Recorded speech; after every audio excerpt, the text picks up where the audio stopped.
I mean, God protected this town, and He will rebuild it, and everything will be fine again.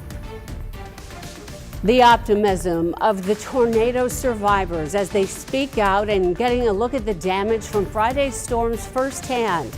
In Wynne, in the northeastern part of the state, the tornado cutting a path clear through town, killing 4 people. This morning, neighbors are gathering at local churches to pray for the victims, their families, and for the hordes of volunteers arriving to help them rebuild. In the meantime, some shocking scenes above Little Rock. This is exclusive chopper video for THV 11 from several areas of Pulaski County, from Chenal to Shackelford, Rodney Parham, and in North Little Rock. Parts of the community simply unrecognizable. We're this morning live on the air through 10 o'clock, bringing you coverage of now the recovery and the rebuilding. We welcome you to our special live coverage on THV 11. I'm Karen Fuller alongside Hayden Balgavy live from West Little Rock. Hayden? Hey Karen, good morning. We are right alongside Rodney Parham and I-430. Now, it could be tough to see at times because the shadows are kind of slowly going down and the sun is slowly coming up. Now, I'm going to show you a little bit of what we're looking at right now. There are linemen hard at work. I'm going to step out of the way. They just arrived here about, 10, 15 minutes ago, where they've actually laid new poles down. You can probably see a gentleman walking through our live shot right now, getting ready to replace and get new poles up because, again, as we have talked about extensively, this area along Rodney Parham and I-430 is heavily damaged. There is this brand new McDonald's that was just renovated that had siding ripped off, and again, extensive damage. We're actually at a gas station right across the street from that McDonald's. We tried to go inside the Kroger parking lot. We have shown you numerous amounts of that drone video where the Kroger was heavily damaged, the roof practically ripped off along the Colony West area.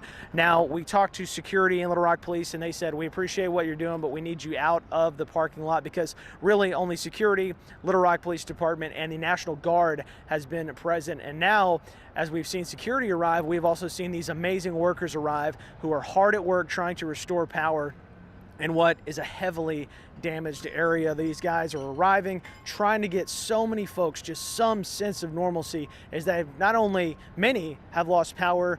Quite frankly, in this area, a lot of them have lost their homes completely. And again, we're going to mention ways that you can help. Again, 501-376-1111 is an amazing way just to send a text message, text the word give to help out if you can. Just do whatever you can just to help these Arkansans and these folks who live here in Little Rock, the capital city, who has quite frankly not seen damage like this in my memory. And a lot of folks have talked about, I don't know if we've seen damage like this in Little Rock ever from a devastating tornado. So we're going to have much more from I-430 and Rodney Parham a little bit later on in this special edition of Wake Up Central. For now, though, Karen, I'll send it back over to you. Well, Hayden, before we go, you and I were talking yesterday on air as we were giving our wall-to-wall coverage, and it is that false sense of security in Little Rock, in a Sure. populated area.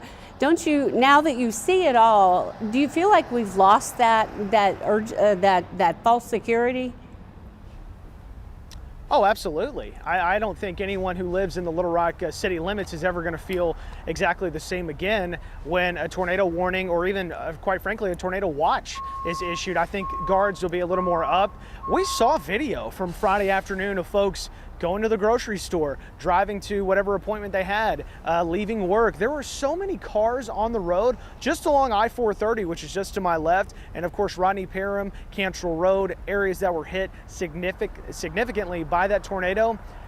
There were tons of cars on the road, and it was just a worst timing scenario.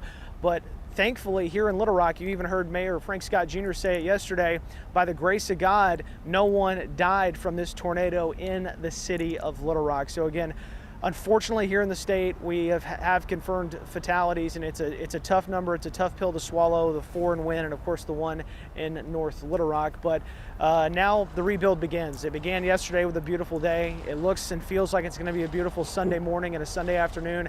As you can hear and have seen in our live shot, these guys are hard at work, and we can't wait to see just what they can do to get us back to something we call normal. You're so right. And Hayden, we like where you're located so we can see what's really happening, and it is happening, and we'll be checking in with you very soon. Thank you. Here, factually, here's what we know right now, folks. Authorities say in all 5 people have lost their lives from this tornado pattern. 4 in Wynn, 1 from North Little Rock. The National Weather Service saying the tornado that caused the damage in Little Rock was an EF3. And in a tweet, they said, quote, damage with winds up to 165 miles per hour observed. That damage was observed at Breckenridge and North Shackelford Road in Little Rock. Governor Sarah Sanders signing an executive order declaring a state of emergency in the state. Pulaski County and Little Rock also declaring their own states of emergency to free up additional resources. So now, as of around 8 a.m., and it's 8:06 right now, so this is very new outage reports, nearly 28,000 customers are still without power. The majority of the outages are in Pulaski County. The website poweroutage.us tracks outages and are showing almost 25,000 customers without electricity in Pulaski County alone. About 15,000 of those are Entergy customers, another 9,000 from North Little Rock Electric. And then off to Cross County, showing that almost 3,000 customers are still in the dark. Nearly all of those are Entergy customers. So we'll keep refreshing this information throughout the morning and keep bringing you the latest on the progress made in the power outages.